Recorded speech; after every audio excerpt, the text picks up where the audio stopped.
안녕하세요.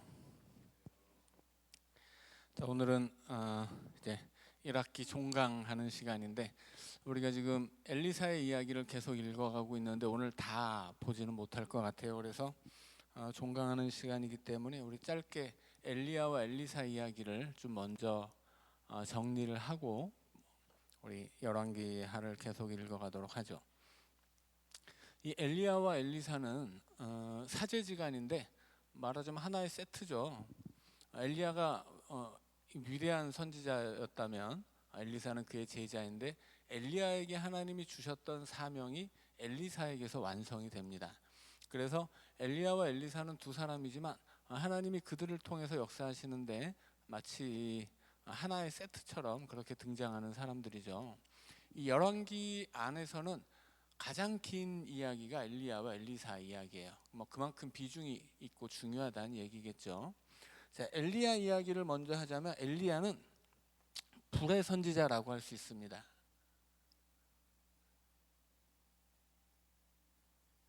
이 불의 선지자라고 말할 수 있는 이유는 엘리야가 처음에 갈멜산에서 대결을 벌이면서 이제 유명해지죠.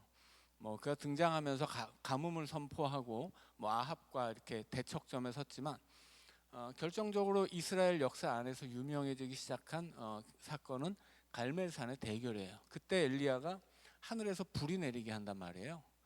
자, 그런데 뭐 그때도 이 엘리야를 통해서 이 불이 내렸지만 아하시아가 이 엘리야를 잡으러 왔을 때 군사를 50명씩 보내죠. 50명씩 보낼 때 엘리야가 어떻게 뭐라고 이야기하냐면 하늘에서 불이 내려서 사르리라 했더니 또 불이 내려서 50명과 그 50부장을 태워 죽이죠. 그런 사건이 두 번 반복되니까 세 번째 50명의 군사를 이끌고 왔던 50부장이 엘리야 앞에 넙죽 엎드려서 우리 좀 살려주시오, 우리 불쌍히 여겨주세요, 막 이렇게 빌죠. 그래서 엘리야는 그렇게 갈멜산에서 불로 바알의 선지자들과 대결했을 뿐 아니라 불로 왕의 군사, 자기를 잡으러 온 왕의 군사들을 대적하기도 했고, 마지막에도 어떻게 돼요? 불말과 불병거가 이끄는 하나님의 인도하심을 따라 하늘로 승천하게 됩니다. 그래서 엘리야의 이미지는 불이에요. 불의 선지자이고, 이 불이 상징하는 것처럼 그는 이 심판과 하나님의 심판과 저주를 그대로 보여줍니다. 그러니까 저주라고 하는 것은 언약적 저주이죠. 이 북왕국 이스라엘이 남과 북으로 갈라지고 북왕국 이스라엘이 가장 악을 행하게 된 시점이 언제냐면 오므리 때부터예요.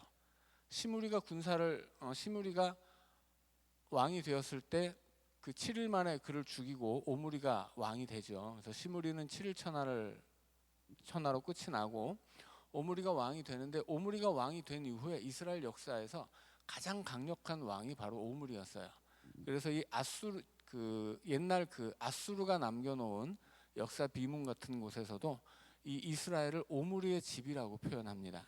그러니까 그만큼 이 북왕국 이스라엘뿐 아니라 이 오므리라는 사람은 실제 역사 안에서는 전체 이스라엘 역사 안에서도 굉장히 비중 있는 왕이었어요. 자, 그런데 성경은 아주 간단하게 그를 정리해 버려요. 그냥 악한 왕이었다. 별로 중요하지 않은 거죠. 그의 업적 같은 것은. 자, 그런데 그 오므리의 아들이 누구냐면 아합이에요. 아합 때 북왕국 이스라엘은 가장 악한 시절을 맞이합니다. 왜냐하면 이 오므리 때 강성해진 북왕국 이스라엘이 그 아들 아합 때 두로와 연합을 해요. 그래서 두로는 해상 왕국, 이 항구를 가지고 있는, 말하자면 무역으로 먹고 사는 해상 왕국이기 때문에 이 북왕국 이스라엘에서 아합의 그 오므리의 왕조였던, 오므리 아들이었던 아합이 그가 생각한 어떤 그 이스라엘 역사 안에서 가장 부유하고 사치를 누렸던 솔로몬 시대의 영화를 누리려면 뭐가 필요하냐면 그 국제 무역이 필요해요. 그래서 솔로몬의 부도 그 국제 이 배를 이용한 해상 무역을 통해서 쌓았다라고 한다면, 이스라엘 역사 안에서 부를 추구하는 사람들은 항상 해상 무역을 추구하거든요. 그래서 북왕국 이스라엘의 가장 강력했던 이 아합 왕 때 두로와 연합을 맺습니다. 그래서 이 두로는 해상 무역을 하는 나라이기 때문에 이 두로와의 연합을 통해서 북왕국 이스라엘이 부강해지기를 꾀했던 거예요. 그런데 그 계약의 내용 안에 이 두로와 이스라엘의 연합 조건 안에 뭐가 있냐면 바알 신앙의 수입이 있습니다. 그래서 이 아합이 그 두로 왕국의 공주였던 이세벨을 신부로 맞이하죠. 이것은 이 결혼을 통한 그 연합을 이야기하는 거예요. 그리고 그 연합의 조건 속에 두로의 신이었던 바알을 가져오는 게 있죠. 그래서 이세벨이 바알의 선지자 450명, 아세라를 섬기는 선지자 400명을 데려오잖아요. 이건 무슨 뜻이냐면 북왕국 이스라엘이 자기네 왕국의 공식 신앙으로 바알 신앙을 선택했다는 이야기예요. 왕가가 바알 신앙을 수입하고 이 적극 자기 백성들에게 권장해서 다 바알을 섬기게 했단 말이죠. 그래서 하나님이 그 이스라엘 북왕국 이스라엘에서 가장 악하게 생각하는 왕이 아합이었고, 아합에 대한 평가가 아합은 그 아버지 오므리 혹은 그 북왕국 이스라엘을 열었던 여로보암의 죄는 뭐 이건 비교도 안 되는 놈이었다, 이렇게 평가를 하는 이유가 뭐냐면 바알 신앙을 수입해서 이걸 국가 종교로 삼았기 때문이에요.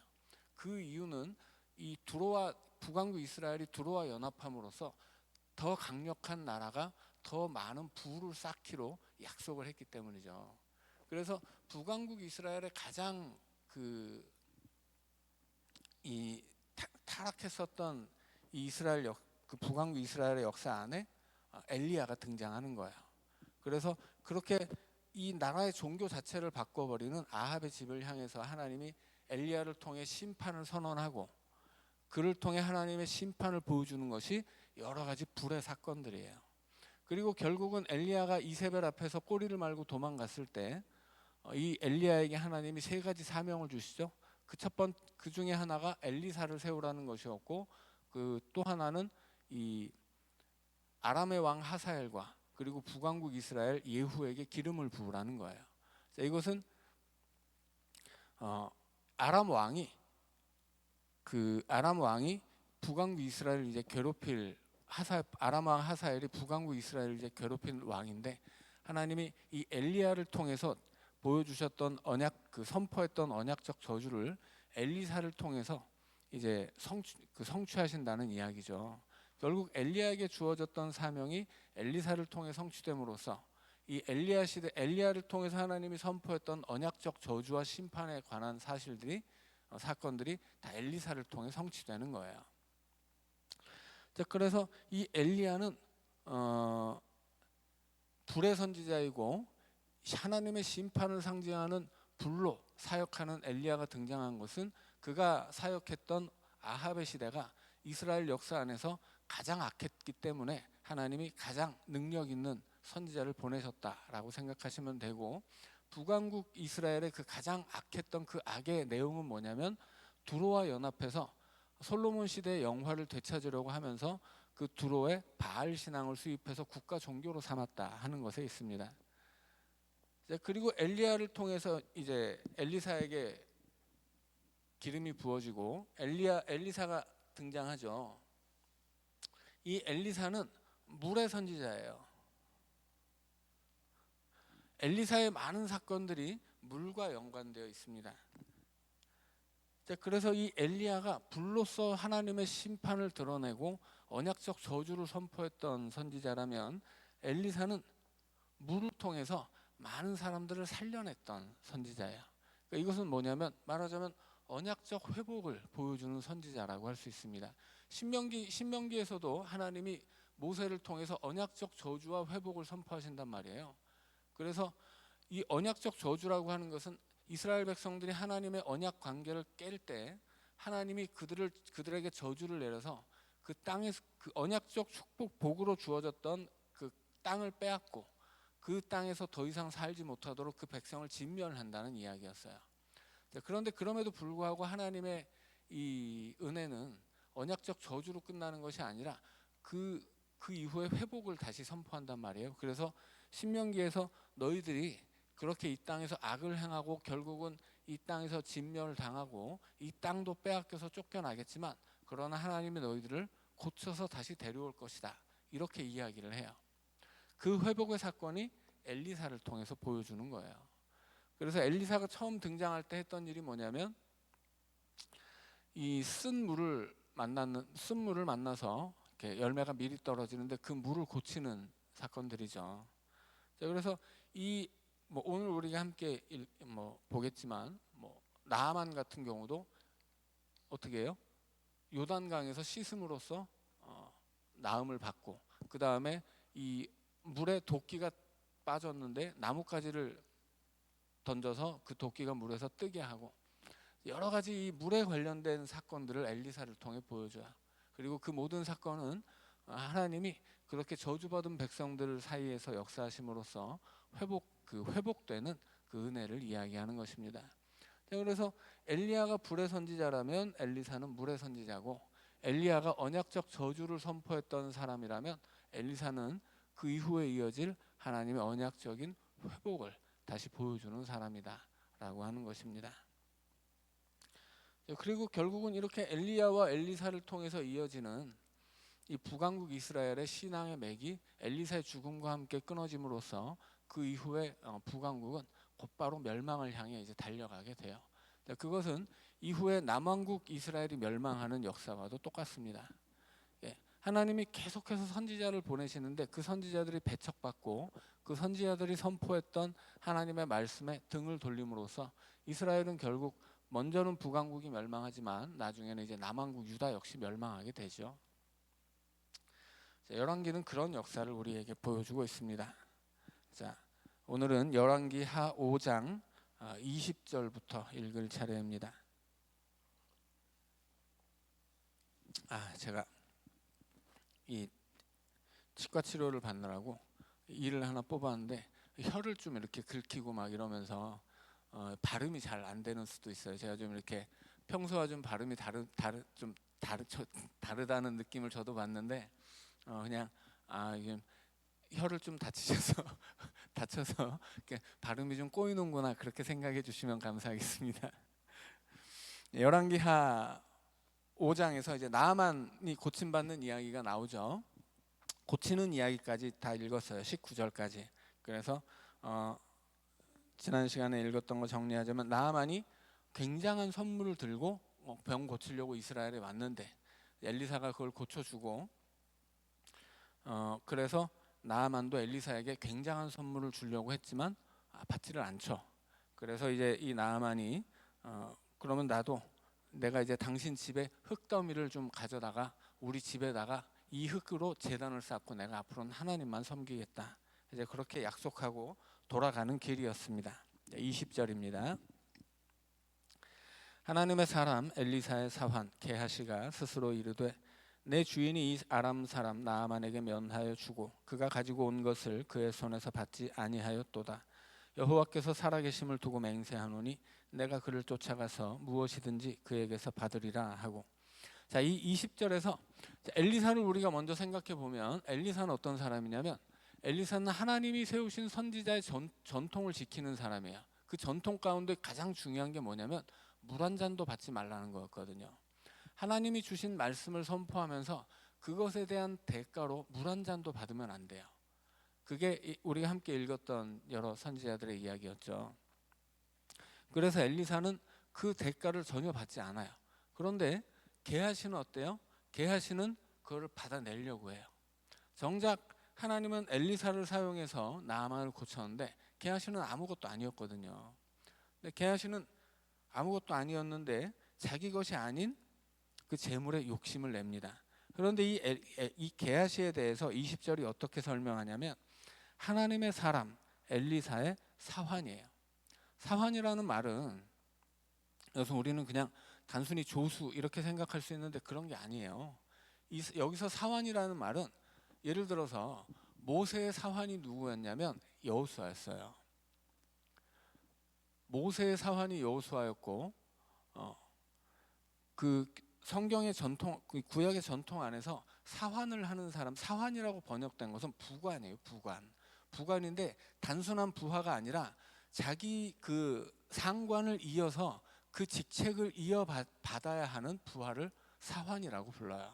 그러니까 단순한 조수가 아니라 이 게하시라는 사람은 마치 엘리야의 뒤를 엘리사가 계승한 것처럼 원래는 게하시가 엘리사를 계승해야 되는 사람이에요. 그게 사환이라는 뜻이에요. 사환의 직책이에요. 그리고 그 사환에 대해서 어떻게 설명해요? 하나님의 사람 엘리사의 사환이에요. 그러니까 이 게하시 역시 하나님의 사람이 되어야 한다는 뜻이에요. 그런데 어때요? 하나님의 사람이라고 하는 이 거룩한 신분과는 전혀 다른 거짓된 사람이죠. 이게 바로 북왕국 이스라엘의 현 주소를 말해주고 있는 것입니다. 그래서 이 게하시라는 사람은 엘리사의 반대편에 선 사람이고, 엘리사가 그야말로 말 그대로 하나님의 사람이었다면 하나님의 백성이지만 전혀 하나님의 백성답지 않은, 신분은 거룩하지만 그의 실체는 거짓된 그런 사람이 게하시예요. 그래서 엘리사와 게하시를 비교해서 보여주고 있는데, 이 비교는 단순한 사람의 비교가 아니라 엘리사라는 하나님 앞에 정직한 사람과 게하시와 이 지금의 이 하나님을 등지고 죄를 짓고 있는 이스라엘과 똑같은 게하시라는 사람을 비교해주고 있는 것입니다. 21절입니다. 나아만의 뒤를 쫓아가니 나아만이 자기 뒤에 달려옴을 보고 수레에서 내려 맞이하여 이르되 평안이냐 하니 그가 이르되 평안하나이다. 우리 주인께서 나를 보내시며 말씀하시기를 지금 선지자의 제자 중에 두 청년이 에브라임 산지에서부터 내게로 왔으니 청하건대 당신은 그들에게 은 1달란트와 옷 2벌을 주라 하시더이다. 나아만이 이르되 바라건대 2달란트를 받으라 하고 그를 강권하여 은 2달란트를 두 전대에 넣어 매고 옷 2벌을 아울러 두 사환에게 지우매 그들이 게하시 앞에서 지고 가니라. 언덕에 이르러서는 게하시가 그 물건을 두 사환의 손에서 받아 집에 감추고 그들을 보내 가게 한 후 들어가 그의 주인 앞에 서니 엘리사가 이르되 게하시야 네가 어디서 오느냐 하니 대답하되 당신의 종이 아무데도 가지 아니하였나이다 하니라. 엘리사가 이르되 한 사람이 수레에서 내려 너를 맞이할 때 내 마음이 함께 가지 아니하였느냐. 지금이 어찌 은을 받으며 옷을 받으며 감람원이나 포도원이나 양이나 소나 남종이나 여종을 받을 때이냐. 그러므로 나아만의 나병이 네게 들어 네 자손에게 미쳐 영원토록 이르리라 하니 게하시가 그 앞에서 물러나오매 나병이 발하여 눈같이 되었더라.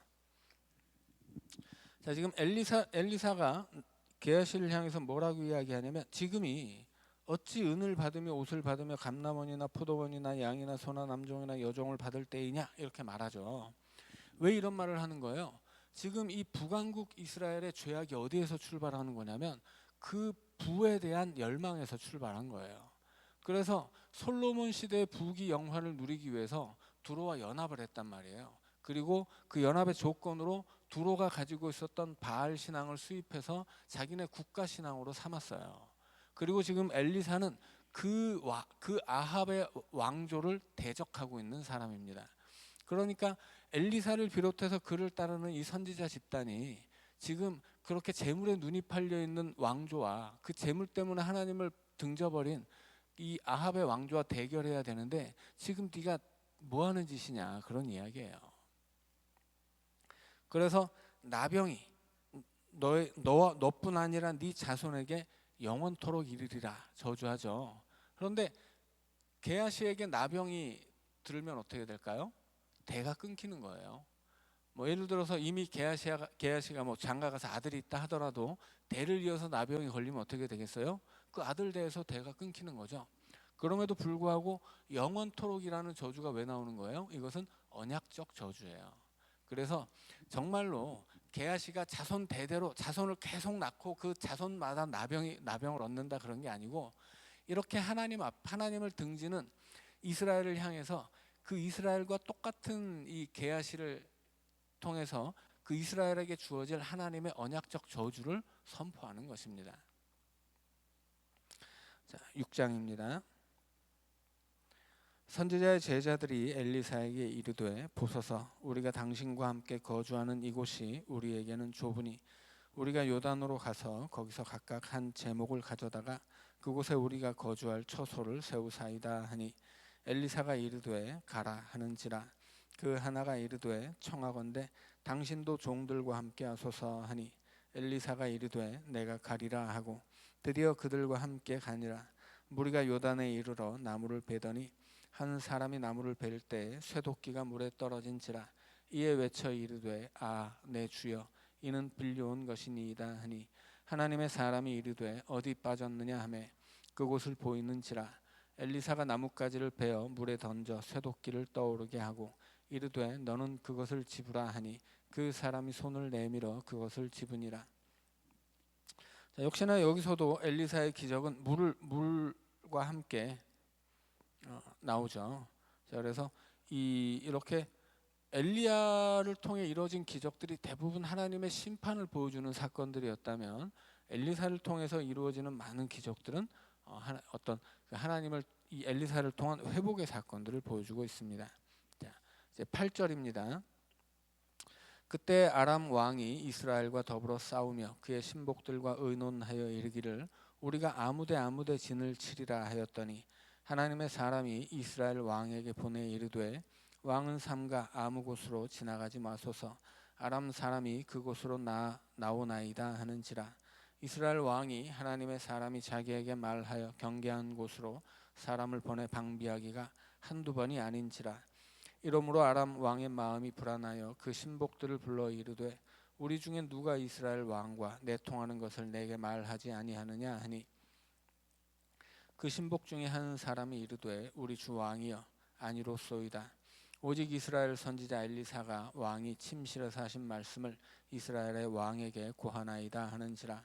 왕이 이르되 너희는 가서 엘리사가 어디 있나 보라. 내가 사람을 보내어 그를 잡으리라. 왕에게 아뢰어 이르되 보라 그가 도단에 있도다 하나이다. 자, 아람의 군대가 이제 계속 호시탐탐 북왕국 이스라엘을 노리는데 작전을 펼칠 때마다 이 엘리사가 계시를 받아서 이 이스라엘의 왕에게 알려주었다고 하는 거죠. 그래서 이 아람 왕이 먼저는 이 엘리사를 때려잡아야 우리가 이스라엘을 침략할 수 있겠구나 싶어서 이 엘리사를 잡으러 간다는 이야기입니다. 자, 14절입니다. 왕이 이에 말과 병거와 많은 군사를 보내매 그들이 밤에 가서 그 성읍을 에워쌌더라. 하나님의 사람의 사환이 일찍 일어나서 나가 보니 군사와 말과 병거가 성읍을 에워쌌는지라. 그의 사환이 엘리사에게 말하되 아 내 주여 우리가 어찌하리이까 하니 대답하되 두려워하지 말라. 우리가 함께한 자가 그들과 함께한 자보다 많으니라 하고 기도하여 이르되 여호와여 원하건대 그의 눈을 열어서 보게 하옵소서 하니 여호와께서 그 청년의 눈을 여심해 그가 보니 불말과 불병거가 산에 가득하여 엘리사를 둘렀더라. 자, 여기서 이제 그 아람의 왕이 수많은 병과 군사를 보내서 이 도단에 있는 엘리사의 집을 완전히 이제 포위했다라고 하죠. 그때 15절에 보니까 하나님의 사람 사환이 또 나와요. 누굴까요? 게하시죠. 이 게하시는 더 뒤에까지 나와요. 그래서 게하시가 이제 8장에서 수넴 여인 이야기에서 한 번 더 나온 다음에 다시 나오지 않는데 여전히 그 엘리사의 사원으로서 게하시가 일하고 있는 겁니다. 그런데 역시나 게하시는 게하시죠. 그는 아람의 군대 앞에서 하나님의 군대는 보지 못하고 있어요. 그건 역시 이스라엘의 모습인 거죠.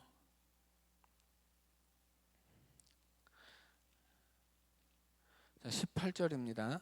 아람 사람이 엘리사에게 내려오매 엘리사가 여호와께 기도하여 이르되 원하건대 저 무리의 눈을 어둡게 하옵소서 하매 엘리사의 말대로 그들의 눈을 어둡게 하신지라. 엘리사가 그들에게 이르되 이는 그 길이 아니요 이는 그 성읍도 아니니 나를 따라오라.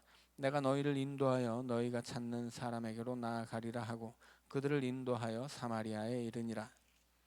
사마리아에 들어갈 때 엘리사가 이르되 여호와여 이 무리의 눈을 열어서 보게 하옵소서 하니 여호와께서 그들의 눈을 여심해 그들이 보니 자기들이 사마리아 가운데 있더라. 이스라엘 왕이 그들을 보고 엘리사에게 이르니 내 아버지여 내가 치리이까 하니 대답하되 치지 마소서. 칼과 활로 사로잡은 자인들 어찌 치리이까. 떡과 물을 그들 앞에 두어 먹고 마시게 하고 그들의 주인에게로 돌려보내소서 하는지라. 왕이 위하여 음식을 많이 베풀고 그들이 먹고 마심에 놓아 보내니 그들이 그들의 주인에게로 돌아가니라. 이로부터 아람 사람의 부대가 다시는 이스라엘 땅에 들어오지 못하니라. 자, 이제 엘리사의 집에 아람의 군대가 이제 쳐들어왔지만 하나님의 군대는 더 많았기 때문에 하나님이 그 아람의 군대를 다 눈멀게 해서 그 군대를 고스란히 이제 사마리아에 있는 북왕국 이스라엘의 왕 앞으로 데려가서 이제 밥을 먹게 하고 돌려보냈다 하는 이야기입니다. 그런데 이제 다시 쳐들어와요. 다시 쳐들어와서 이번에는 엘리사에게 오지 않고 곧장 이제 이스라엘 사마리아로 쳐들어가는 이야기죠. 자, 24절입니다.